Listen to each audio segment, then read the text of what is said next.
আচ্ছা, এই তাপের লাস্ট যে অংশটা বাকি আছে সেটাকে এমনি হাইগ্রোমিতি বলে। আমাদের এই তাপটা ক্যালোরিমিতি থেকে শুরু হয়েছিল, যেখানে আমরা গৃহীত বা বর্জিত তাপের হিসেব নিকেশ করেছিলাম H equal to M S T two minus T one বা H equal to M L, এই সূত্র দিয়ে। সেইটাকে যেমন ক্যালোরিমিতি বলে, তেমনি দেখ হাইগ্রোমিতি কাকে বলে? সেটা হলো এক কথায় বায়ুতে উপস্থিত জলীয় বাষ্প এবং মানব জীবনে তার প্রভাব। বিজ্ঞানের যে শাখায় এটা নিয়ে আলোচনা করা হয় তাকে হাইগ্রোমিতি বলে। আর মানব জীবনে এর প্রভাব বলতে মূলত চাষবাসের ব্যাপারটা বোঝায়, যে কোন পরিবেশে ধান চাষ ভালো হয়, কোন পরিবেশে পাট চাষ ভালো হয়। এছাড়াও ধর আবহাওয়ার পূর্বাভাস, কোনো দিন তোর খুব গুমোট লাগছে, আজকে ভীষণ গরম, এই যে কথাবার্তাগুলো আমরা বলি সেইগুলো সব মানে হাইগ্রোমিতির অন্তর্গত বিষয়। এবার এটার একটা মানে একেবারে বেসিক জিনিসটা হচ্ছে যে দেখ, যে বাতাসের কিছু পরিমাণ জলীয় বাষ্পের চাহিদা আছে। হ্যাঁ, মানে সেটা বলা যেতে পারে যে আমাদের যেমন খিদে আছে, মাঝে মাঝে খিদে পায়, আর সত্যি বলতে কি বয়স বাড়লে যেমন সেই খিদেটা বাড়ে, মানে এই মানে বুড়ো বয়সে আবার খিদে কমে যায়, ওই সব অত জটিল করে ভাবিস না। মানে একটা গ্রোয়িং মানুষের কথাই ভাব, যে আমাদের যেমন খিদে থাকে, ছোটোবেলায় যত খেতাম এই 16-18 বছর বয়সে তার থেকে বেশি খেতাম, সেরকম যেমন যে আমাদের যেমন খিদে থাকে এবং বয়স বাড়ার সাথে সাথে সেই খিদেটা বাড়ে, তেমনি এক কথায় বায়ুরও কিছু জলীয় বাষ্পের চাহিদা আছে। মানে বায়ু কিছু জলীয় বাষ্প ধারণ করে। সত্যি বলতে কি যে কারণে বাষ্পায়ন হয় বা শীতকালে ঠোঁট ফাটে, গাল ফাটে, বুঝলি তো? বায়ুর কিছু জলীয় বাষ্পের চাহিদা আছে, বায়ু সেটা পরিবেশ থেকে সংগ্রহ করে। আর দেখ, বায়ুর মধ্যে সেই জলীয় বাষ্পটা ঢুকলে জলীয় বাষ্পের তো একটা ভর আছে, আর আর যা কিছুর ভর থাকবে সেই চাপ দেবে। মানে ধর এই পেনটার কথা যদি বলিস, এটাকে হাতের উপরে রাখলে এই পেনটার যেহেতু একটা ভর আছে, ভরের কারণে সেটা হাতের ওপর চাপ দেবে। এর থেকেও ভারী কিছু রাখলে আরও বেশি চাপ দিত। মানে যার ভর আছে তার চাপও আছে, জেনে রাখ। ফলে এই সারা হাইগ্রোমিতি চ্যাপ্টারে আমরা ভর বা চাপ এইভাবে কথাটা উল্লেখ করব। আর সবার আগে জেনে রাখ, মোটামুটি আমাদের সিলেবাসে যেগুলো আছে সেখানে মোটামুটি সম্পৃক্ত অসম্পৃক্ত বাষ্প, শিশিরাঙ্ক, আপেক্ষিক আর্দ্রতা আর এই সব প্রাকৃতিক ঘটনা নাম শুনেছিস নিশ্চয়ই, শিশির, কুয়াশা, ধোঁয়াশা, মেঘ, শিলাবৃষ্টি, এই বিষয়গুলো এখানে আলোচনা করতে। এবার এই চারটা ভয় নেই, মুখস্থ করতে হবে না। মানে যারা আবহাওয়া অফিসে কাজ করে তাদেরও মুখস্থ নেই, তাদের দেয়ালে এটা টাঙানো থাকে। তা আমি যেটা বলতে চাইছি, এবারে আর কি বিজ্ঞানের কথা বলছি। আর একটু ভেবে দেখ যে বিজ্ঞানের আলোচনা মানেই তো তোকে একটা জিনিসকে বাঁধতে হবে। তাহলে সারা পৃথিবীর বায়ু এইটা নিয়ে আলোচনা করা যাবে না, কারণ ব্যাপারটা উষ্ণতার উপর নির্ভর করে এবং বিভিন্ন জায়গায় উষ্ণতা বিভিন্ন হয়। তাই পুরো পুরো আমরা এরপর থেকে যে আলোচনা করব সেটা যেহেতু বিজ্ঞানের আলোচনা, সেখানে বায়ুটাকে আমরা একক আয়তনের বায়ু নেব। এবার দেখ, তুই অনেকটা সম্পৃক্ত অসম্পৃক্ত দ্রবণ যেমন পড়েছিস, তেমনি ফার্স্ট অংশটা মানে আসবে যে তাহলে ধর একক আয়তনের বায়ু, তার তো বললাম কিছু জলীয় বাষ্পের চাহিদা আছে। তাহলে এই একক আয়তনের বায়ু কিছু জলীয় বাষ্প ধারণ করতে পারে। তো সর্বোচ্চ যে পরিমাণ জলীয় বাষ্প সে ধারণ করতে পারে, সেই পরিমাণ জলীয় বাষ্প তাতে যদি থাকে, তাহলে সেই জলীয় বাষ্পের যে চাপ হয়, আগেই বললাম যে ভরের জন্য কোনো একটা বস্তু চাপ দেয়, তাহলে আমি সম্পৃক্ত বাষ্পের কথা বলতে চাইছি। তাহলে তুই কি বলবি যে একক আয়তনের বায়ু সর্বোচ্চ যে পরিমাণ জলীয় বাষ্প ধারণ করতে পারে, সেই পরিমাণ জলীয় বাষ্প যদি বায়ুতে থাকে, তাহলে সেই বায়ুর যা চাপ হয় তাকে মানে ওই উষ্ণতায় মানে ওই বায়ুর সম্পৃক্ত জলীয় বাষ্প চাপ, বা তখন ওই বায়ুটাকে আমরা মানে সম্পৃক্ত বলি আর কি। ওই যে ফার্স্টে লেখা ছিল সম্পৃক্ত অসম্পৃক্ত বাষ্প, তাহলে কি দাঁড়ালো? সম্পৃক্ত মানে কি, যে একক আয়তনের বায়ু সর্বোচ্চ যে পরিমাণ জলীয় বাষ্প ধারণ করতে পারে, সেই পরিমাণ জলীয় বাষ্প যদি বায়ুতে থাকে, তাহলে তাকে আমরা সম্পৃক্ত বাষ্প বলব। বুঝতে পারলি? সম্পৃক্ত দ্রবণের মতো। আর একইভাবে যে সর্বোচ্চ যে পরিমাণ ধারণ করতে পারে তার থেকে কম যদি থাকে, সাধারণত কমই থাকে, তার থেকে কম যদি থাকে তাহলে আমরা তাকে বলবো অসম্পৃক্ত বাষ্প। তাহলে দুটো টার্ম আমরা প্রথমে বুঝে নিই, যে সম্পৃক্ত বাষ্প আর অসম্পৃক্ত বাষ্প। এইটা তুই দ্রবণের মতো করে বলবি, মানে দ্রবণের মতো বুদ্ধি করে বলবি। আর সারা ভিডিওতেই আমি চেষ্টা করব সংজ্ঞাগুলো তোকে দিয়ে বলানো, সেই জন্য এই মানগুলো আমি লিখে রেখেছি। তো দেখ এবার একটু মানগুলোর দিকে তাকা। ওই যে যা বললাম যে আমাদের খিদে আছে এবং বয়সের সাথে সাথে সেটা বাড়ে, তেমনি ডেটাগুলো দেখ যে বিভিন্ন উষ্ণতায় বায়ুর সম্পৃক্ত বাষ্পচাপটা এখানে আমি লিখেছি। মানে সর্বোচ্চ একক আয়তনের বায়ু সর্বোচ্চ যে জলীয় বাষ্প ধারণ করতে পারে সেই পরিমাণ জলীয় বাষ্প বায়ুতে থাকলে তার যে চাপ হয় সেটাকে সম্পৃক্ত জলীয় বাষ্প চাপ বলে। তো দেখ সেইগুলো কীরম হয়, এইগুলো আর কি খুঁজে বার করা যায়। হাইগ্রোমিটার যন্ত্র আছে, সেই দিয়ে এইগুলো আবহাওয়াবিদরা মানে বার করে রেখেছে। তো দেখ 9 ডিগ্রি উষ্ণতায় সম্পৃক্ত জলীয় বাষ্প চাপ হয় 8.6 মিলিমিটার অফ মার্কারি। জানিস তো চাপকে, মানে প্রমাণ বায়ুমণ্ডলীয় চাপ হচ্ছে 76 সেমি পারস্তম্ভের চাপ। সেটা মাথায় রেখে শোন যে 9 ডিগ্রি উষ্ণতায় মানে এই একক আয়তনের বায়ুতে সর্বোচ্চ যে জলীয় বাষ্প থাকতে পারে সেই জলীয় বাষ্প যদি থাকে তাহলে তার চাপ এইটা হয় 8.6 মিলিমিটার পারস্তম্ভের চাপ। আর বাকিগুলো দেখ এই মান আছে। আর এইটা থেকে তোর যেটা দেখার আছে সেটা হচ্ছে দেখ উষ্ণতা বাড়লে এই জলীয় বাষ্প চাপটা বাড়ছে। 9 ডিগ্রিতে যেটা 8.6, 10-এ গিয়ে সেটা 9.2, আবার 13, 16, 26, 27 এইসব লিখেছি। 27-এ দেখ 26.7, তার মানে উষ্ণতা বাড়লে সম্পৃক্ত জলীয় বাষ্প চাপ বাড়ে, এটা মাথায় রাখ। ওই বয়স বাড়লে যেমন খিদে বাড়ে। তাহলে এখান থেকে তো দুটো জিনিস দেখার ব্যাপার, যে সম্পৃক্ত বাষ্প অসম্পৃক্ত বাষ্প কাকে বলে সেটা তুই বলতে পারছিস কিনা দেখ, নিশ্চয়ই পারবি। তারপরে যেটা আসতে পারে সেটা হচ্ছে এদের পার্থক্য। তা দেখ সত্যি বলতে কি দুটো পার্থক্য আছে। একটা হচ্ছে সংজ্ঞাটা, যেটা বললাম যে কোনো নির্দিষ্ট উষ্ণতায় একক আয়তনের বায়ু সর্বোচ্চ যে পরিমাণ জলীয় বাষ্প ধারণ করতে পারে সেই পরিমাণ জলীয় বাষ্প ওই বায়ুতে থাকলে তাকে ওই উষ্ণতা সম্পৃক্ত বাষ্প বলে। এইভাবে বলবি উষ্ণতাটা বেঁধে। আর সর্বোচ্চ যেটা ধারণ করতে পারে তার থেকে কম জলীয় বাষ্প থাকলে সেই বাষ্পকে অসম্পৃক্ত বাষ্প বলে। এটা হচ্ছে একটা পার্থক্য।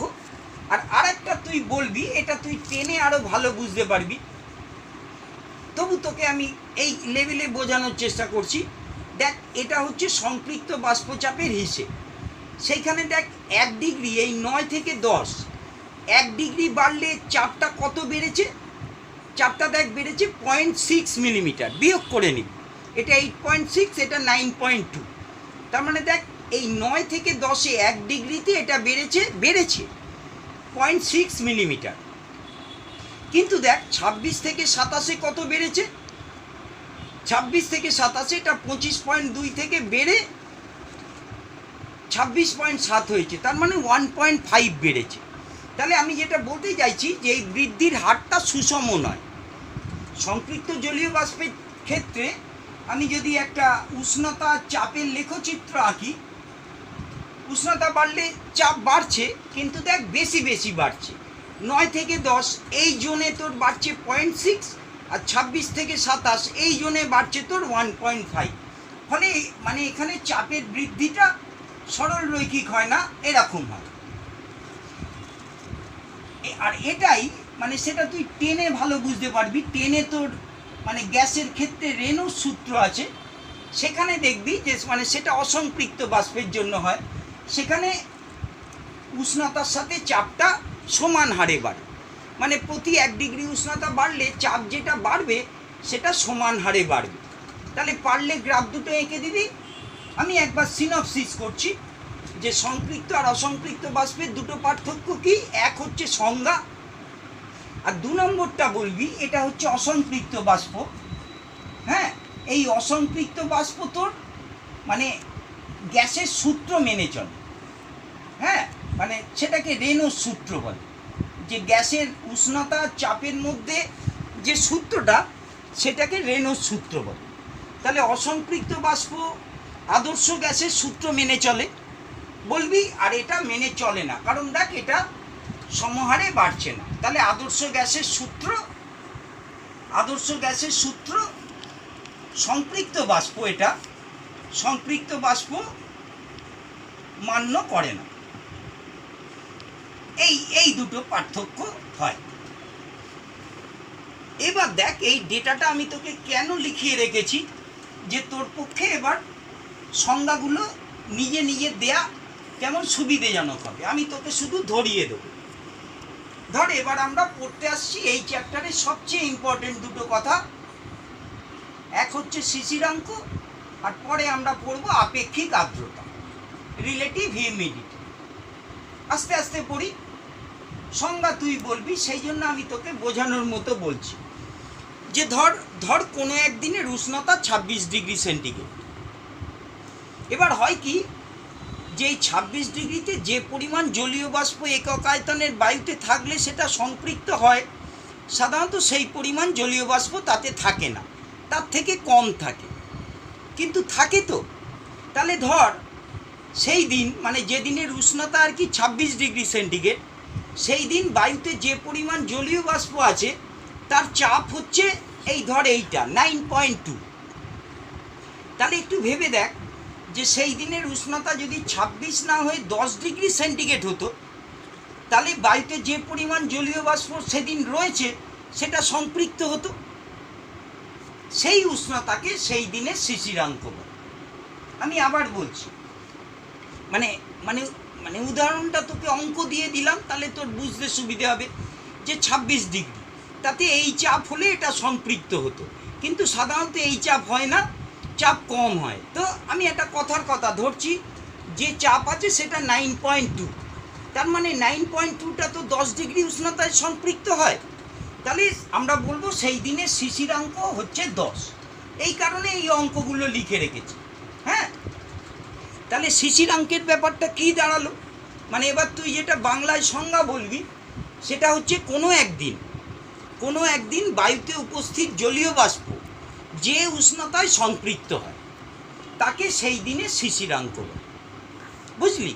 তাহলে ধর কোনো একদিনের উষ্ণতা, আমি একটা গরমকালের কথাই বলছি, কোনো একদিনের উষ্ণতা 35 ডিগ্রি সেন্টিগ্রেড, আর সেই দিনের শিশিরাঙ্ক ধর 10 ডিগ্রি সেন্টিগ্রেড। তার মানে হচ্ছে বায়ুতে যে পরিমাণ জলীয় বাষ্প আছে তার চাপ হচ্ছে 9.2 মিলিমিটার অফ মার্কারি, কিন্তু দিনের উষ্ণতা 35। এই তাহলে শিশিরাঙ্ক মানে কোনো একদিন বায়ুতে যে পরিমাণ জলীয় বাষ্প রয়েছে সেটা যে উষ্ণতায় এসে সম্পৃক্ত হয় তাকে শিশিরাঙ্ক বলে। আর এইখানেই বলে রাখি, দ্রবণের মতো ভাববি, যে কোনো কারণে, মানে এটা শীতকালে হয়, যে কোনো কারণে যে বায়ুর উষ্ণতা যদি শিশিরাঙ্কের থেকে কম হয়ে যায়, তাহলে বায়ুতে যে পরিমাণ আর কি জলীয় বাষ্প আছে সেটা তো অতিরিক্ত দ্রবণের মতো হয়ে যায়।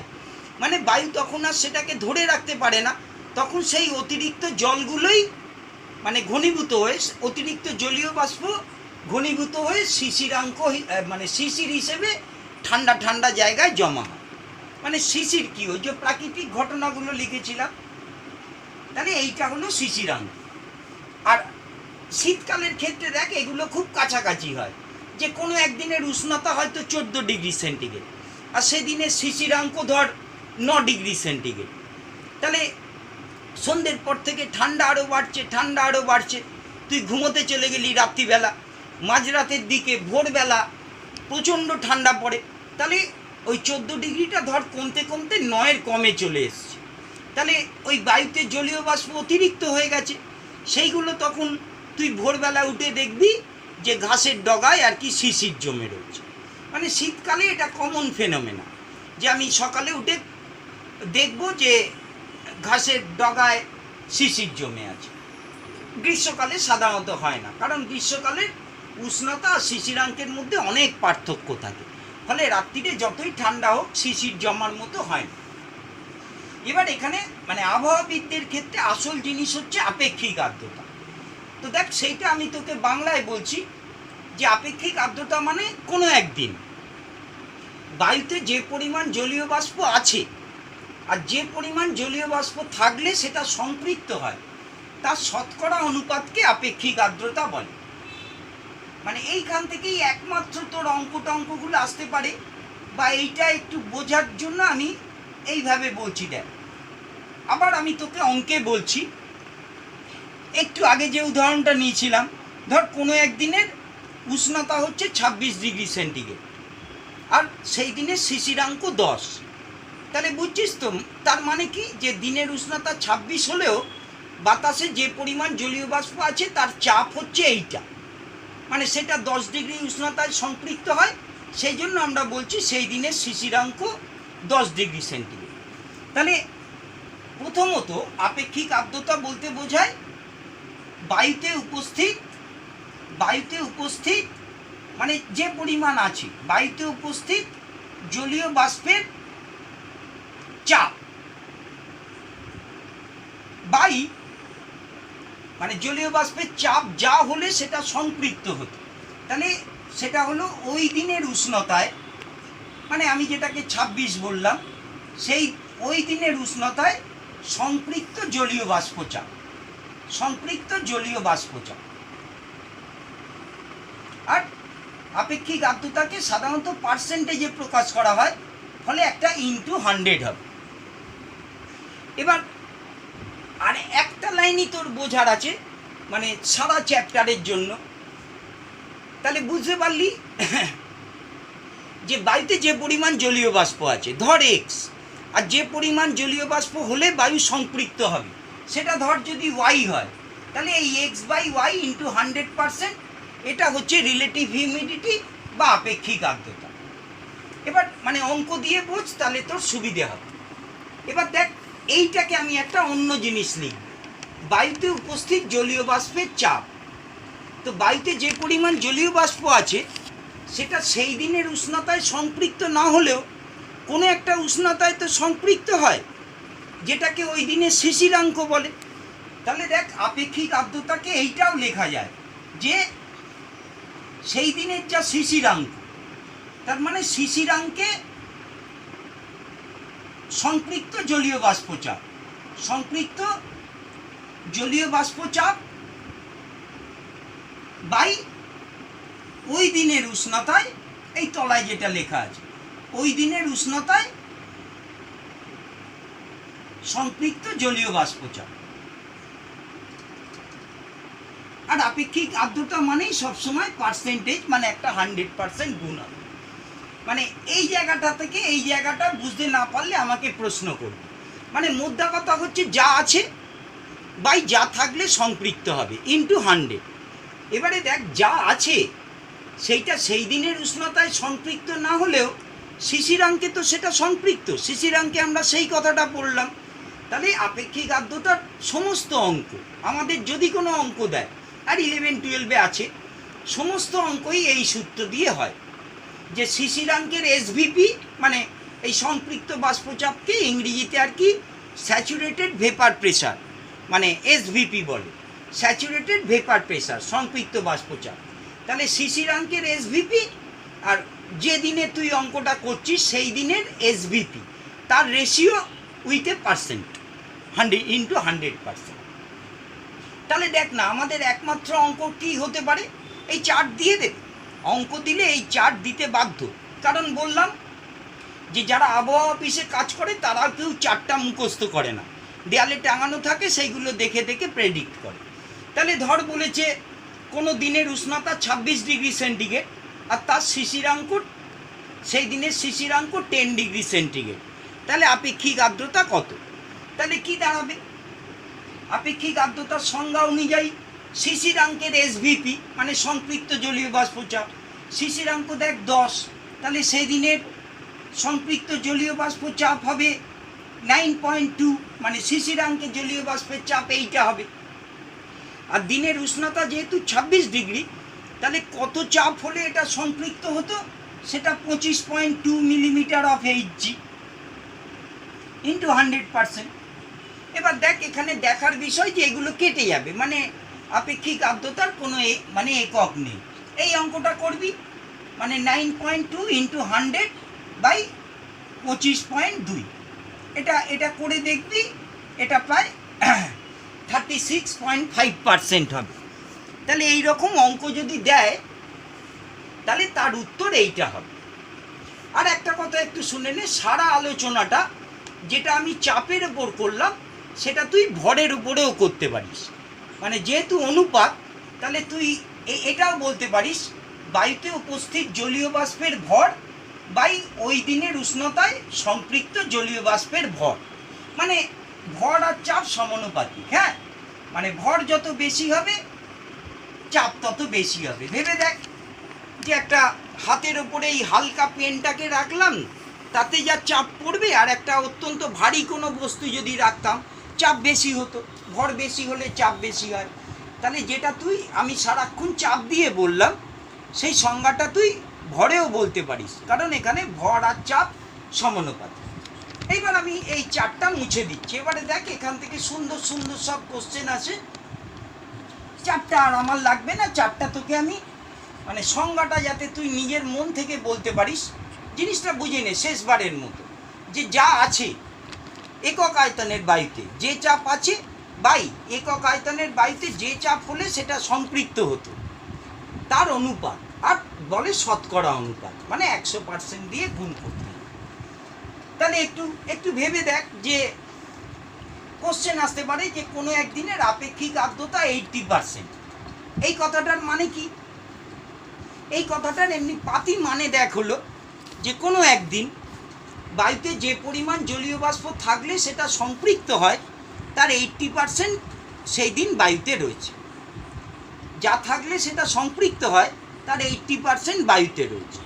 আর এমনি দেখ টিভিতে খবরের দেখবি সবসময় শেষে আজকের দিনের সর্বোচ্চ আপেক্ষিক আর্দ্রতা এত, সর্বনিম্ন আপেক্ষিক আর্দ্রতা এত, এইগুলো বলে।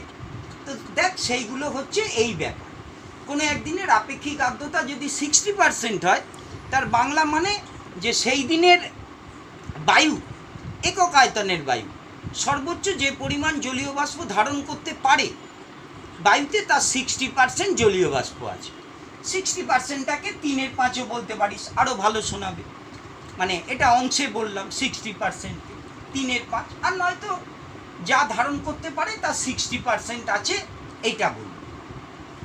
দেখ এবার এখান থেকে মানে পুরো জিনিসটা তুই বুঝলি কি না সেটা এই কেন ধর্মী কোশ্চেনগুলো থেকে বোঝা যায়।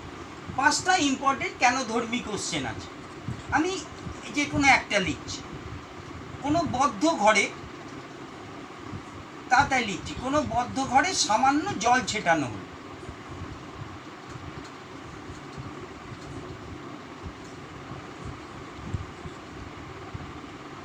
ঘরের শিশিরাঙ্ক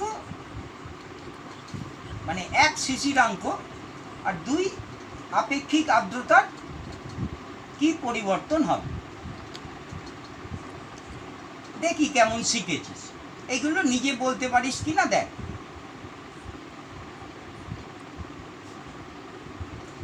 থামিয়ে করার চেষ্টা করবি। এবার সব দেখ তুই এই যেভাবে সংজ্ঞা শিখেছিস সেইখান থেকে বলবি।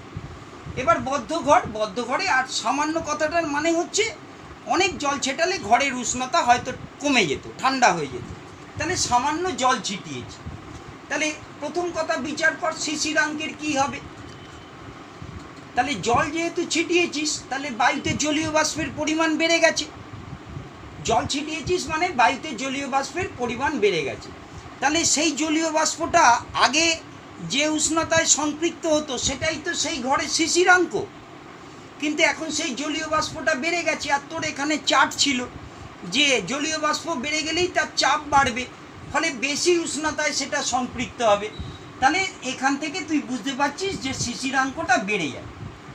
যে বদ্ধ ঘরে যদি জল ছেটাস বায়ুতে যেহেতু জলীয় বাষ্পের পরিমাণ বেড়ে গেছে তাহলে অধিক উষ্ণতায় সেটি সম্পৃক্ত হবে, তার মানে শিশিরাঙ্ক বাড়বে। এবার আপেক্ষিক আর্দ্রতায় আয়, সেটা একদম স্ট্রেট ভাববি যে আপেক্ষিক আর্দ্রতা মানে বায়ুতে উপস্থিত জলীয় বাষ্পের ভর বা চাপ। তাহলে তুই তো বদ্ধ ঘরে কিছু জল ছিটিয়েছিস, তাহলে বায়ুতে উপস্থিত জলীয় বাষ্পের ভর বেড়ে গেছে, চাপও বলতে পারিস। বদ্ধ ঘরে জল ছিটিয়েছিস, তাহলে বায়ুতে জলীয় বাষ্পের ভর বেড়ে গেছে। কিন্তু দেখ, সামান্য জল ছেটানোয় ঘরের উষ্ণতা চেঞ্জ হয় না, ফলে যত ভর বা চাপ হলে এটা সম্পৃক্ত হবে সেইটা একই রয়ে গেছে। তাহলে একটা ভগ্নাংশের মানে যাকে বলে লবটা বেড়ে গেছে, মানে উপরটা। বদ্ধ ঘরে যদি জল ছেটাস তাহলে ঘরে যেহেতু জলের পরিমাণ, জলীয় বাষ্পের পরিমাণ বেড়ে গেছে, তাহলে এই লবটা বেড়ে গেছে, তাহলে এটাই আপেক্ষিক আর্দ্রতাও বাড়ে। তাহলে বুদ্ধি করে বলবি, কোনো মুখস্থ করার দিকে যাবি না, তবে বুঝতে পারবি সাবজেক্ট।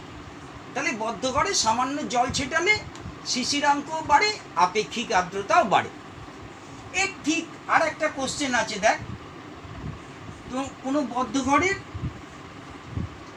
উষ্ণতা সামান্য বাড়ানো হল, ভালো করে শোন, উষ্ণতা সামান্য বাড়ানো হল, আর আবারও তোকে একই জিনিস দেবে যে শিশিরাঙ্ক আপেক্ষিক আর্দ্রতার কি পরিবর্তন হয়।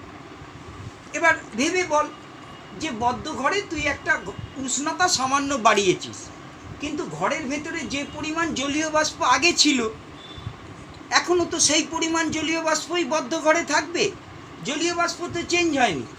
ফলে সেটা একটু আগে যে উষ্ণতায় সম্পৃক্ত হতো, এখনও সেই উষ্ণতাতেই সম্পৃক্ত হবে। তার মানে শিশিরাঙ্ক একই থাকবে, শিশিরাঙ্ক একই থাকবে। আর আপেক্ষিক আর্দ্রতাটা একটু ভেবে দেখ কি হবে, যে তুই ঘরের উষ্ণতা শুধু বাড়িয়েছিস, তাহলে বায়ুতে যে পরিমাণ জলীয় বাষ্প ছিল সেটা যেমন আছে সেরকমই আছে।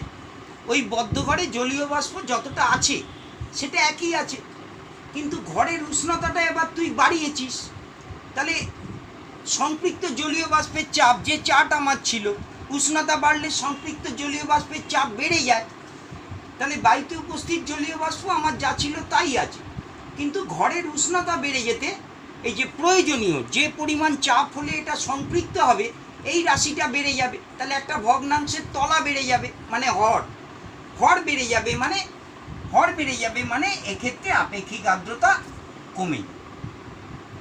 তাহলে এই চারটে কোশ্চেন বুদ্ধি করে করবি।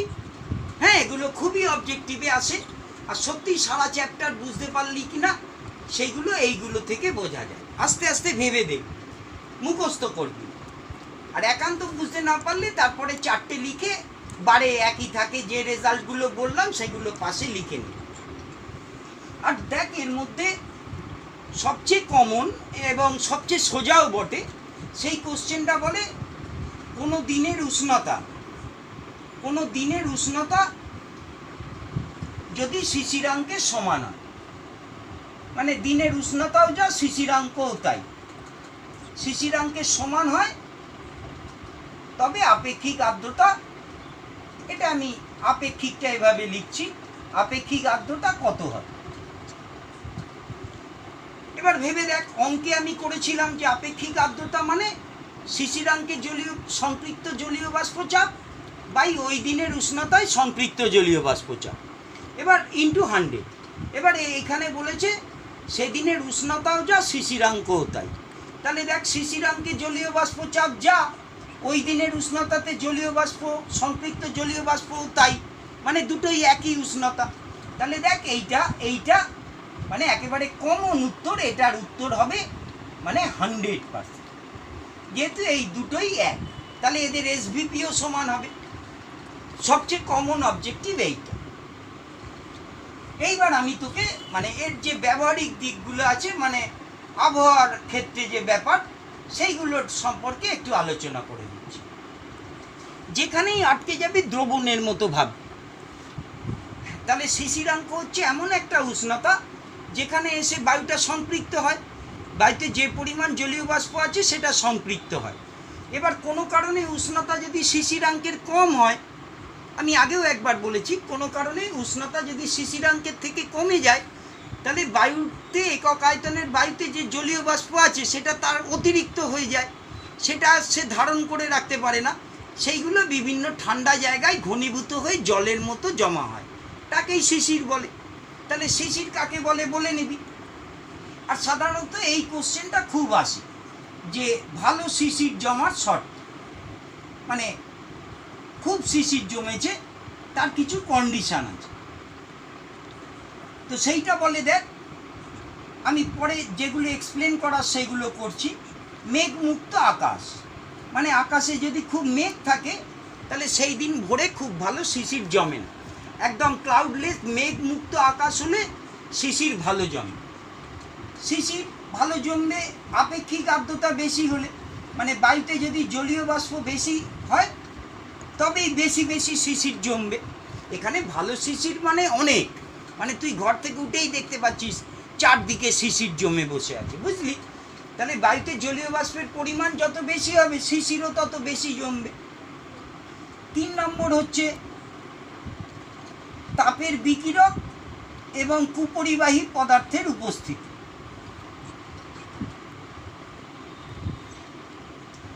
মানে জিনিসটাকে তো ঠান্ডা হতে হবে, তাহলে একটা তাপের বিকিরক সে তাপ বিকিরণ করে ঠান্ডা হয়, আর তাপের কুপরিবাহী হলে সে পরিবেশ থেকে তাপ নিয়ে আর গরম হয় না। তাহলে তাপের বিকিরক ও কুপরিবাহী পদার্থের উপস্থিতি মানে ওই ঘাস লতা পাতা এইগুলো যদি ঠান্ডা হয় এর গায়ে শিশির ভালো জমে। 4 নম্বর হচ্ছে বায়ুপ্রবাহ কম হল।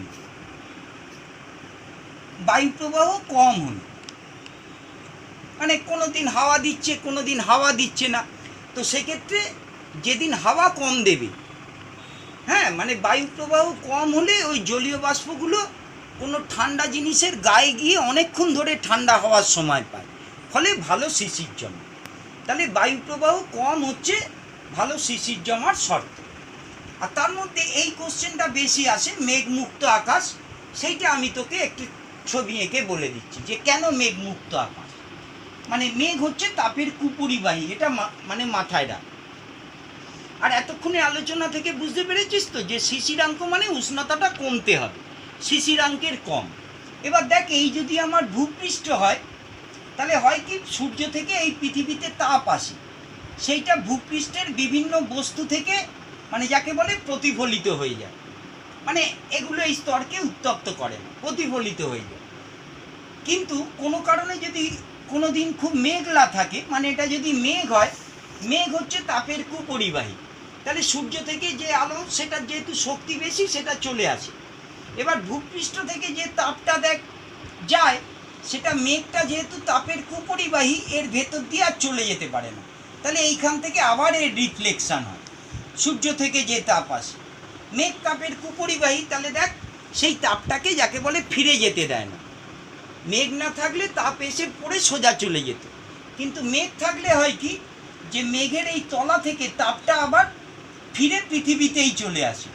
তাহলে দেখ যে এই অঞ্চলের উষ্ণতাটা বাড়তে থাকে। এই তাপটা যদি চলে যেত তাহলে এখানে পরিবেশ ঠান্ডা হতো, কিন্তু তাপটা যদি চলে যেতে না পারে, এই জায়গাটার মধ্যেই আটকে থাকে, তাহলে সেইটাই মানে এই স্তরটাকে উত্তপ্ত করে। এবার উত্তপ্ত হলে তো ভালো শিশির জমবে না, শিশির জমতে গেলে তো ঠান্ডা হতে হবে কোনো জায়গা। ভোরবেলা ঘাসের ডগা, যেটা সবচেয়ে ঠান্ডা জায়গা ভূপৃষ্ঠের কাছে, গাছের পাতের মানে তুলনায় যেহেতু নিচে আছে, সেখানে বেশি শিশির জমে। তাহলে মেঘ যেহেতু তাপের কুপরিবাহী, সেটা সূর্য থেকে আগত তাপ যখন বিকিরিত হয়ে ফিরে যেতে চায় সেটা তাকে ফিরতে দেয় না, সেটাকে আবার প্রতিফলিত করে মানে ভূপৃষ্ঠের স্তরেই পাঠিয়ে দেয়, ফলে এই জায়গাটার উষ্ণতা কমতে পারে না। এই জায়গাটার উষ্ণতা যেহেতু কমতে পারে না, ফলে সেই দিন ভালো শিশির জমে না। তাহলে আকাশে মেঘ থাকলে ভালো শিশির জমে না। তাহলে শিশির জমার শর্ত হচ্ছে মেঘমুক্ত আকাশ। এই আর কি মানে কুয়াশার কথা বলছি, যে একটা বিস্তীর্ণ অঞ্চল, একটা শহরের বা একটা অঞ্চলের বিস্তীর্ণ জায়গা যদি ঠান্ডা হয় তাহলে সেখানেও শিশির জমে। আর সাধারণত শিল্পাঞ্চল বা শহরে কি হয়, প্রচুর ধূলিকণা থাকে, অ্যারোসল, মানে বাতাসে প্রচুর ধূলিকণা থাকে, তাহলে জলীয় বাষ্পগুলো সেইখানে গিয়ে ঘনীভূত হয়। হ্যাঁ, তার মানে আমি বলতে চাইছি ভূপৃষ্ঠের তলায় ওই ঘাসের উপর জমা না হয়ে পরিবেশে যে ধূলিকণাগুলো আছে তার গায়ে এরকম ক্ষুদ্র ক্ষুদ্র জলকণা তৈরি হয়, তাকে কুয়াশা বলে। কুয়াশা কাকে বলে? কুয়াশা বলে শহরাঞ্চলে বেশি দেখা যায়, কারণ সেখানে যেহেতু এই ধূলিকণাগুলো বেশি থাকে, গ্রাম একটু মানে পপুলেশন ফ্রি, পলিউশন ফ্রি, মানে সেখানে এগুলো থাকে না বিশেষ। তাহলে শিল্পাঞ্চল বা শহরাঞ্চলে যেহেতু বাতাসে এই ভাসমান ধূলিকণা বেশি থাকে, সেইখানে কুয়াশা জমে। আর আরও বেশি ধূলিকণা যদি থাকে শিল্পাঞ্চল টাইপের জায়গায়, সেখানে মানে ধোঁয়ার সাথে এই কুয়াশা মিশে যেটা তৈরি করে, মানে ধোঁয়াও থাকে তো কলকারখানার, তাহলে সেই ধোঁয়া আর এই যে বললাম কুয়াশা, এই দুটো মিলিয়ে আর কি স্মগ মানে ধোঁয়াশা তৈরি করে। এগুলো পড়ে নিবি, এগুলো প্রাকৃতিক ঘটনা। তাহলে শিশির কি, কুয়াশা কি, আর ধোঁয়াশা কি, সেগুলো এইখানে রয়েছে। আর হাইগ্রোমিতি মানে তার আবহাওয়ার পূর্বাভাসেও তার একটা মানে ভূমিকা রয়েছে। আর মূলত ভূমিকা রয়েছে চাষবাসে, যে কোন জায়গায় আমি ধান চাষ করব। ভূগোলে পড়েছিস নিশ্চয়ই, কোথায় আলুর চাষ ভালো হবে, কোথায় পটলের চাষ ভালো হবে, সেগুলো সব ওই বায়ুতে উপস্থিত জলীয় বাষ্পের পরিমাণের ওপর নির্ভর করে। তাহলে পুরো ব্যাপারটা দাঁড়ালো যে বায়ুতে উপস্থিত জলীয় বাষ্পের পরিমাণ এবং মানব সভ্যতায় তার প্রভাব, এইটা বিজ্ঞানের যে শাখায় আলোচনা করা হয় তাকে হাইগ্রোমিতি বলে। আর যেটা আলোচনা সেটা আমি করলাম, চাপ বা ভরের ওপর সবসময় ভাববি। আর যেভাবে বললাম তাতে আমি আশা করব তুই মুখস্থ করবি না, সবসময় মানে প্রায় বিচার করবি যে যা আছে, মানে আপেক্ষিক আর্দ্রতার উপরেই তো কোশ্চেন হবে, যা আছে বাই যা থাকলে সম্পৃক্ত হয়, যা আছে আর যা থাকলে সম্পৃক্ত হয় তার শতকরা অনুপাত, একদম আরও বাংলায় বললাম। এইটা হচ্ছে আপেক্ষিক আর্দ্রতার সংজ্ঞা। আপেক্ষিক আর্দ্রতাই সবচেয়ে গুরুত্বপূর্ণ। আর তাছাড়াও পরম আর্দ্রতা বলে একটা ব্যাপার আছে। পরম আর্দ্রতা মানে একক আয়তনে জলীয় বাষ্পের ভর, গ্রাম পার মিটার কিউব।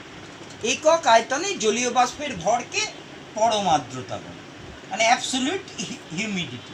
খুব একটা প্রচলিত নয়, মানে এটার জন্য জানে এইটা ভুল করিস না, বেশিরভাগই আপেক্ষিক আর্দ্রতা বলে। আর একক আয়তনের বায়ুতে জলীয় বাষ্পের যে ভর তাকে ওই স্থানের ওই উষ্ণতার পরম আর্দ্রতা বলে।